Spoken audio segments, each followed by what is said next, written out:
G'day everyone and welcome back to Rolling Conversations. It's a pleasure tonight to have the first of our young or emerging athletes from Wheelchair Sports New South Wales community. Young gun wheelchair racer Cormac Ryan is joining us this afternoon. Welcome, Cormac. Hi, Mick. This is great. It's great, mate. It's great to have you, and it's great you're the youngest guest we've had on Rolling Conversations so far. So welcome, and I know our community will love seeing you. So anyone that's logging on to Facebook with us now, please send through the fact that you're online. Let us know you're out there watching, and also send your questions through for Cormac, and we'll do our best to get as many of those up as we can. So Cormac, I wanted to start, a lot of people will know your story. Welcome, Lynn, watching along there. But some may not know how you got into wheelchair racing in the first instance. So as a younger man, how did you kick things off for wheelchair racing? Well, in about the end of 2011, my mum sent out a tweet asking and wondering how she could get me into sport.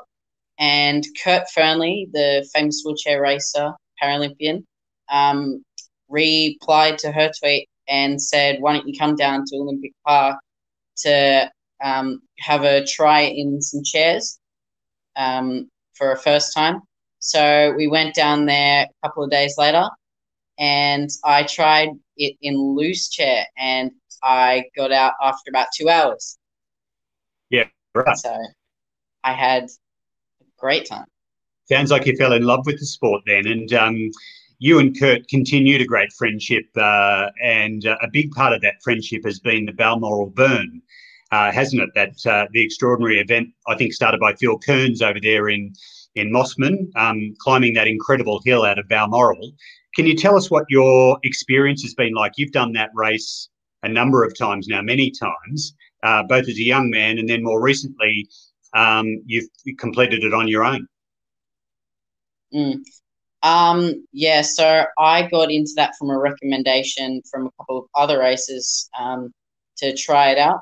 And the first year I did it, I actually did it alongside Kurt in, I think it was one of his old chairs. I can't remember specifically, but I wasn't scared the first year because I had no idea what was going on.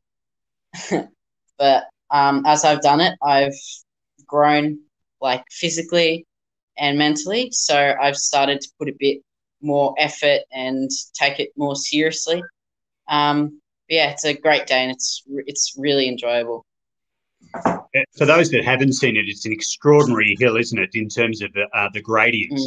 And I'll just pause there and say welcome to everyone that's watching along from Rosebank College, because we just got a message there through from the crew there, your school, of course. So we'll be talking to school a little bit later on, but Rosebank College there saying g'day, and a shout out to everyone from Rosebank watching along today. Yeah, it's an extraordinary gradient there. And so if you could describe to people how tough it is to push up. I mean, it's hard enough to walk or run up that hill, but to push a chair up that hill, it's tough stuff, isn't it? Oh, yeah, it's ridiculous. It's tough enough to start off with like the first 100 meters, but then after about 150 meters, it goes from this to this. And then the last 50 meters are just crazy. And it's so steep that you can't go straight up it as a wheelchair athlete. You have to transverse and you have to zigzag over to each side, so you don't roll backwards. It is an amazing day, isn't it, too? You might describe for us what that feeling is like to cross the line. I was there and walked up the hill alongside you and watched your dad walk behind you in 2019. It's an extraordinary moment. You've got people lined up along the side of the track and banging the barricades and making a lot of noise and getting you over the line. Must be a huge rush. Oh yeah, it was a really good feeling to have finished it, because it's such a hard task to get up it, and it's a great achievement, and it's such a good cause as well. So that makes you feel that much better. Yeah, it certainly is for the Humpty Dumpty Foundation, isn't it? And as I say, that's where Phil Kearns' involvement came along. It is a wonderful cause and a great event. Another great event that comes to mind that you've now got a relationship with is the GIO Oz Day 10K, which I imagine you saw a number of times, but you had your first crack at that last year in January 2019. Tell us what the experience was like competing in your first GIO Oz Day 10K. It was really fun, and it was really surreal because I'd only ever done and started off with the junior 100-meter races on the rocks. So to move up from that distance to 10Ks was I saw it as a really big opportunity. But I didn't quite end up finishing it because of dehydration and many other reasons. But I really enjoyed it other than that. And it was really fun. And what's that feeling like as an athlete to have a goal to finish and then not finishing? What sort of emotions do you feel having a crack at something and not quite making it? And how do you deal with that sense of not quite achieving your goal in 2019? Well, it was pretty disappointing because it took me by surprise. It was pretty sudden, and I had to stop. I couldn't keep going, otherwise something was gonna happen. I didn't want it to get worse. So the initial emotion was just disappointment, but you get over it after a while, and you just get in a mindset that you're gonna come back stronger next year and come at it with a bit more oomph. And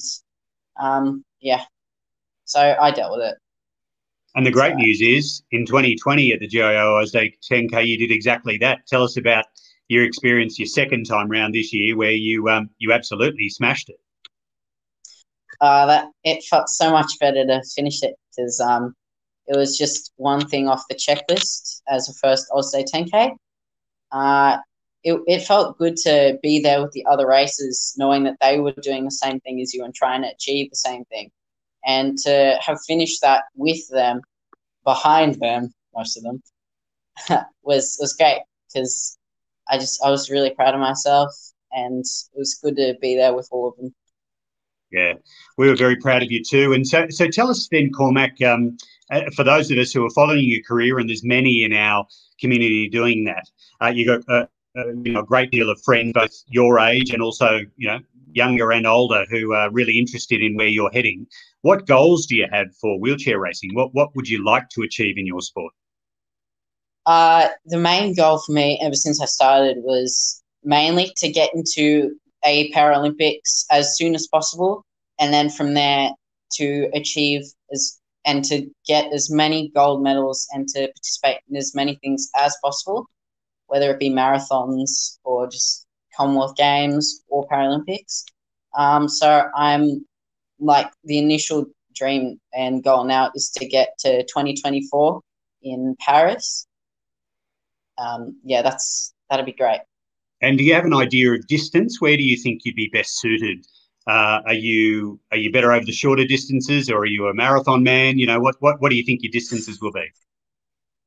I haven't really made my mind up. I don't think I've done that many long distance, like super long distance. I think 10Ks was about as far as I've done in a chair.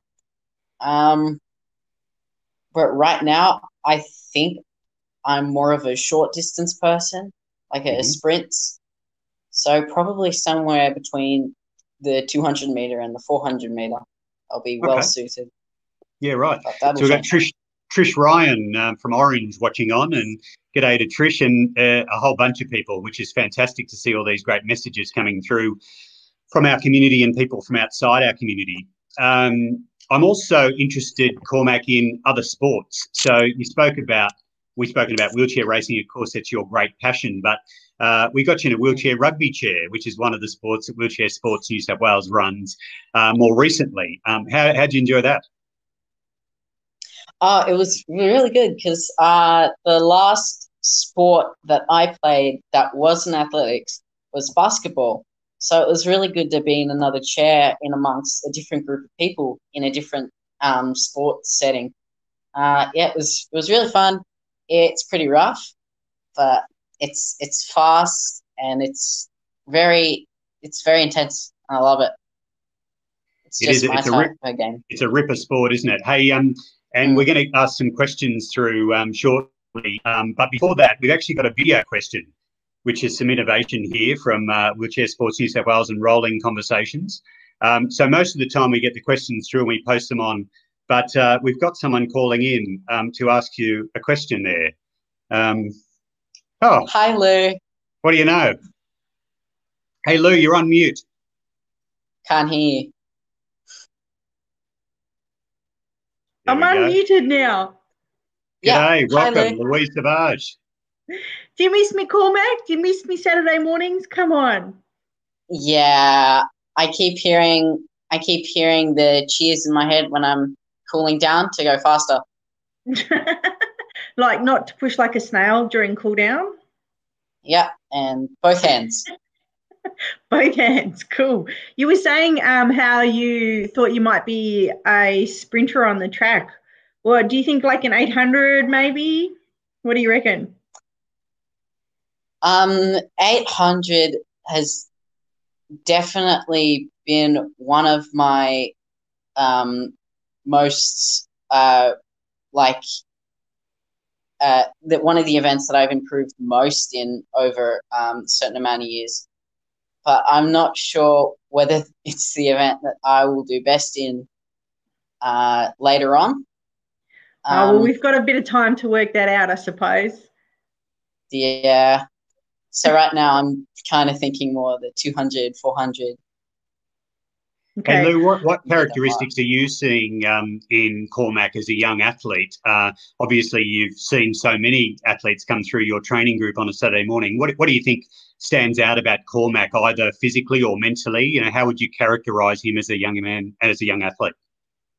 Oh, Cormac's come a long way. I actually remember those times when you were coming along when you were super tiny, and we've still got the first race chair that you ever used, and I'm not sure anyone has ever fit into it yet.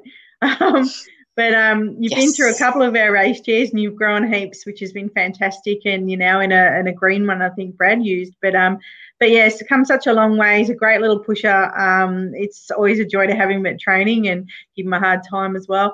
No, he's been great. A lot of potential, and as you said before, we've got a few years before we can figure out what events you want to target and look at those qualifying times. It'll be tough being a 254, but yeah, we'll see how we go. But I miss everyone on Saturday morning, especially you, Cormac.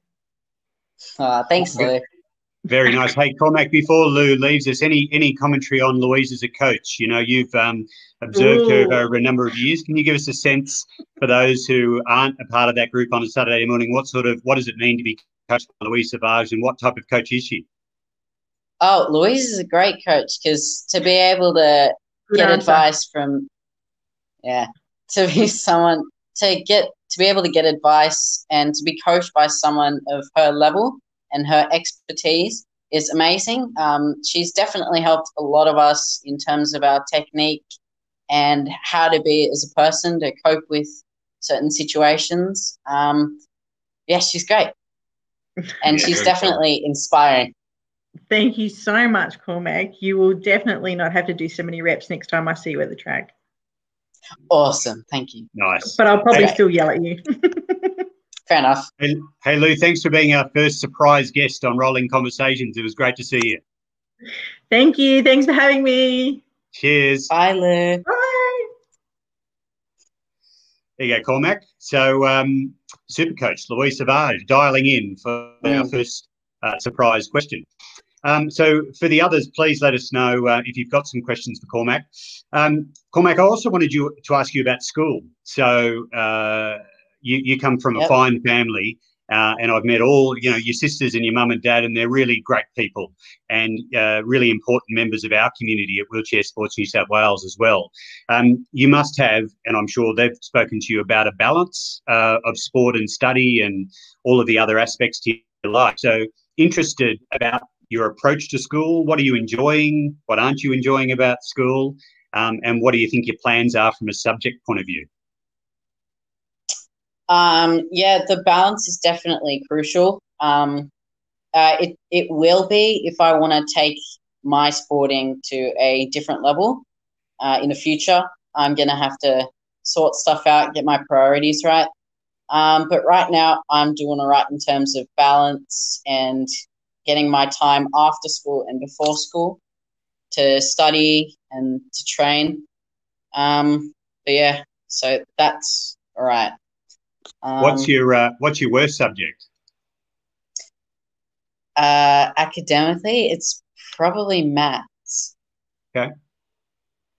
Well, we can work on that. Hey, we've got a question up there from Mrs. Yvonne Talbott. So Mrs. T says, "Hello, Cormac. What's the best section of the Christmas camp?" So for those watching on our Junior Wheelies Christmas camp, it's been running for 38 years. In fact, started and still run by Mrs. Yvonne Talbott and a whole bunch of extraordinary volunteers.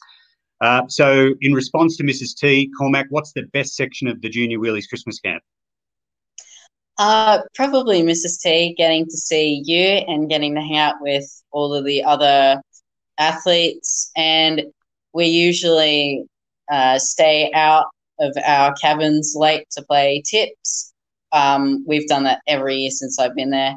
But yeah, just getting to try a bunch of different sports and making heaps of new friends throughout wheelchair sports, getting a real sense and feel of what the other areas of sporting are like.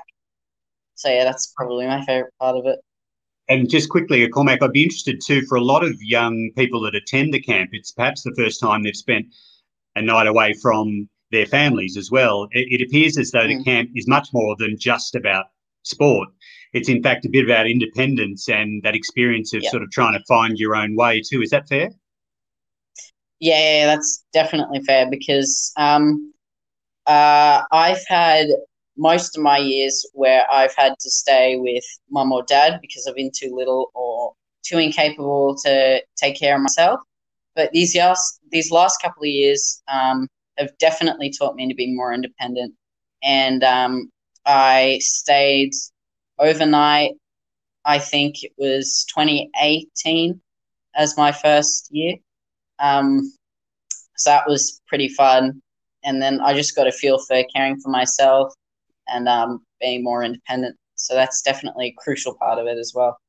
Yeah, nice. And did you get up to mischief the first time you were on your own? Honestly, we're not going to talk about that. No. You can choose not to answer that question if you like.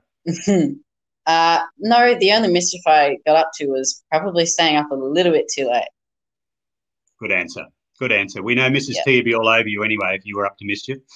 Hey, we got a question there from Jess, which Jess says, because you will no doubt be going, apart from the Olympic Stadium, where are you most looking forward to visiting in Paris? Good question.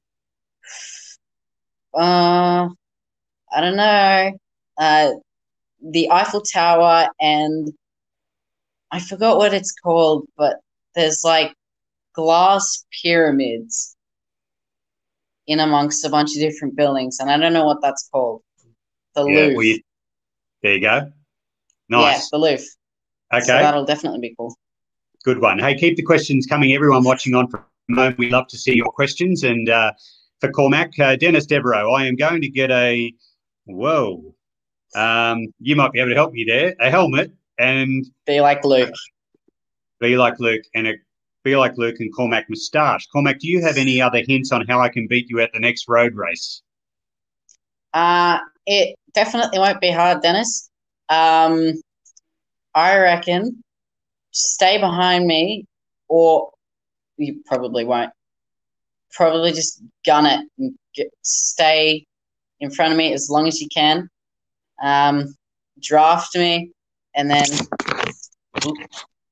probably at the last, I don't know, like K, just gun it and go straight ahead of me. Then you'll definitely beat me. Well said. Abby Brass, Josh wants to know when Jerry will make an appearance next. Okay. You might have to explain who Jerry is. It sounds like an in-joke to me. Probably not anytime soon. Okay, so Jerry was like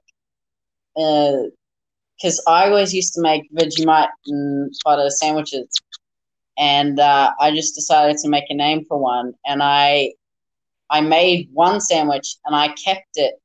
I think it was it started at the 2018 Christmas camp, and I kept it for the whole camp. And at the last day, I can't remember what I did with it, but yeah, it's just been an ongoing joke. Okay. So do you name most of your meals, or is that just a one-off? Yeah, that's definitely a one-off for me, Mick. Good, good. Mate, we'll keep going. Deb says your dad fancies himself as a bit of a weightlifter. Do you include weight training as part of your training? Well, I haven't really done much heavy lifting per se, but I do lift the occasional milk carton. Mm-hmm. Every so often when there's a training session. So do you have a workout space at home, Cormac? How do you train from home at the moment in isolation? Have you got a space dedicated to training? Yeah, Mum designed and layout. She has a specific layout for the garage, which is now a training facility. So she has ropes, and she has an 8-kilo kettlebell, and just a bunch of different things that we can do. Fantastic. Hey, and there's a lovely message there from Tracy Ann Lutton and the team at Complete Body Toowoomba, and they're very proud of you as a junior wheelchair athlete ambassador. So shout out to Tracy and all the team there. We, as we're waiting for some more questions, one of the things that you've obviously had some great training in is dad jokes, and we spoke before coming on. I got some criticism for one I aired last week, which I thought was a bit harsh, but nonetheless, having been trained by the great Matt Ryan in dad jokes, what have you got for us? Unfortunately, I don't have that much expertise, but have been passed on from a little bit. Okay. What was it? All right. My sister asked me if I could have a bookmark. I burst into tears because I don't know. No, you're good. Oh, no.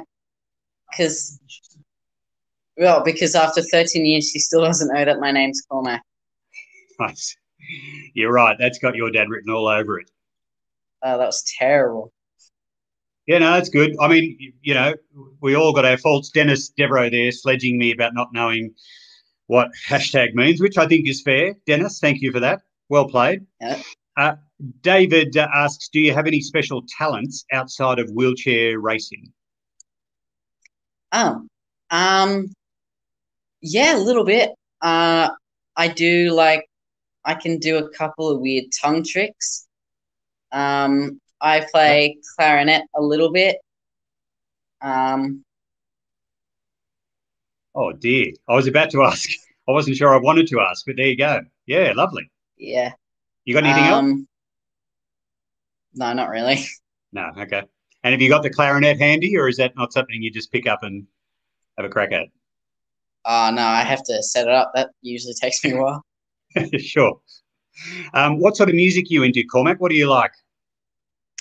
My music taste is all over the place.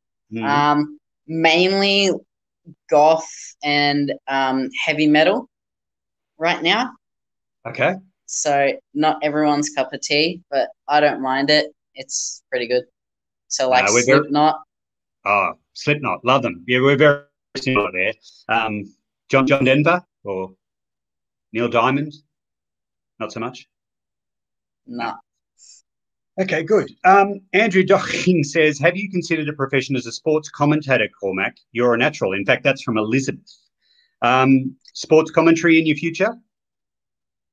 I haven't really thought about it a lot, but I do talk quite a bit. I just don't know whether I will be able to hold that up as a career. So we'll see. Tell me and with some great questions coming through, what sort of brother are you, Cormac? You've got a couple of sisters. How do you think they would describe you? lots of words. Mm. Amazing, Yeah. good looking, Sure. strong. Nah. Humble. Yeah, definitely. Yeah. Yeah. No. I don't know. I think I'm a pretty average, stereotypical, naggy, annoying brother. Sure. Hey, Todd Parker asks, "Hey Mac, can you tell us about your outstanding acting career?" Well, this is news to me. I don't know much about this, but tell us about your acting career.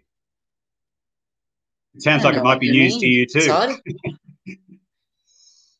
You have been Acting featured in a career. couple of videos. There was a video recently that came out about some time you and Maddie spent, I think, overseas. Tell us about that. Oh, that was awesome. It was life-changing. Mm. Yeah, I got offered to fly out to Dubai to watch the World Championships over there in November last year to film a documentary with one of my mentors and coaches, Madison De Rosario. Yeah, that was great because that was my first overseas trip. Yeah, it was really cool to be able to go to a different country, and to spend time with like heaps of elite athletes, um, when they're going through like a massive event Mm.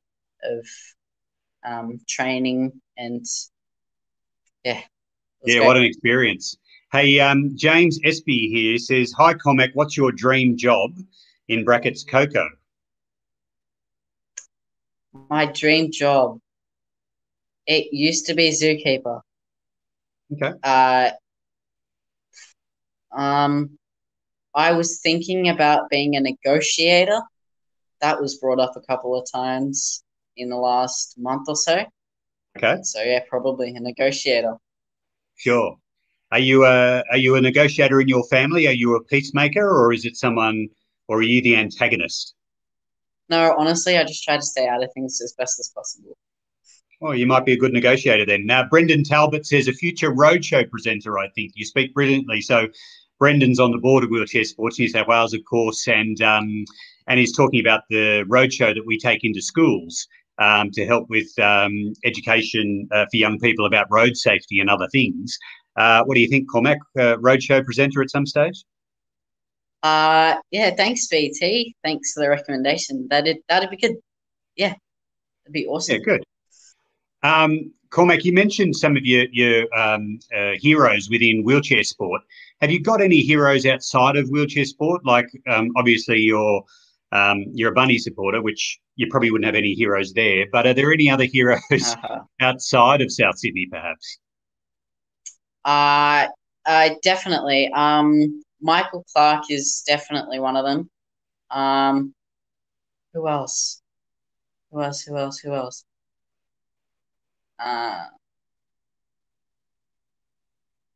Uh, my teachers, my parents. Yeah, they're the main heroes outside of athletics right now. Yeah, well said. There's been so many people watching on and enjoying the chat and seeing you, Cormac, and seeing that you're well and you're studying hard and you're training hard. I wonder if you've got a message for all your mates out there in the Wheelchair Sports New South Wales community as we get close to finishing up, just about how they're tracking and perhaps some encouragement as they look up to you, some encouragement for their training and trying to keep on track. Yeah, definitely. My advice would just be to keep going. Set a goal for yourself. Doesn't have to be too specific. And try to work for it as best you can. Organize yourself. Set your priorities straight, and have a good balance in your life. That was mentioned earlier. Yeah, that's definitely my main piece of advice. Yeah, well said. And in terms of the Paralympics now next year in 2021 in Tokyo, as someone that's on the inside, can you give us a sense of who we should be keeping an eye on from the Australian point of view in wheelchair racing? Who should we be watching and researching so we can be really informed come Tokyo in August 2021? Well, I can name heaps of athletes. Madison De Rosario, Louis Savage, Angie Ballard, Jake Lappin, Jemima Moore. Sam Rizzo, Luke Bailey, Eliza O'Connell, Reed McCracken, and list can go on, Nick. Yeah, some excellent names there, isn't there? We're very lucky, particularly in New South Wales, to have so many excellent athletes within our community. And you're one of those, Cormac. So thank you for being with us tonight. As I said to you, it's really important that we stay connected during this time. So for all those people, whether they be at Rosebank, and thanks to all the people from Rosebank jumping on, and everyone really that's been a part of tonight's edition of Rolling Conversations. It's been a real pleasure to talk to you. Dad joke-wise, you were pretty good. I might just leave you with saying that I don't know if you knew I had a pet kangaroo who is not doing too well. He recently had a operation. So anyway, yeah. It's a shame to finish on that note, isn't it? Good. Cormac, thanks, mate, for being... A little bit of a letdown. It was a bit, yes. It's not to worry. Let's move on quickly. And we say thank you for being with us. It's a pleasure to see you, mate. Good luck with all you're doing in wheelchair racing. And we can't wait to see what you do next. Cheers, Mick. Thanks, Cormac. Thank you. Cheers, mate. See you soon. See ya.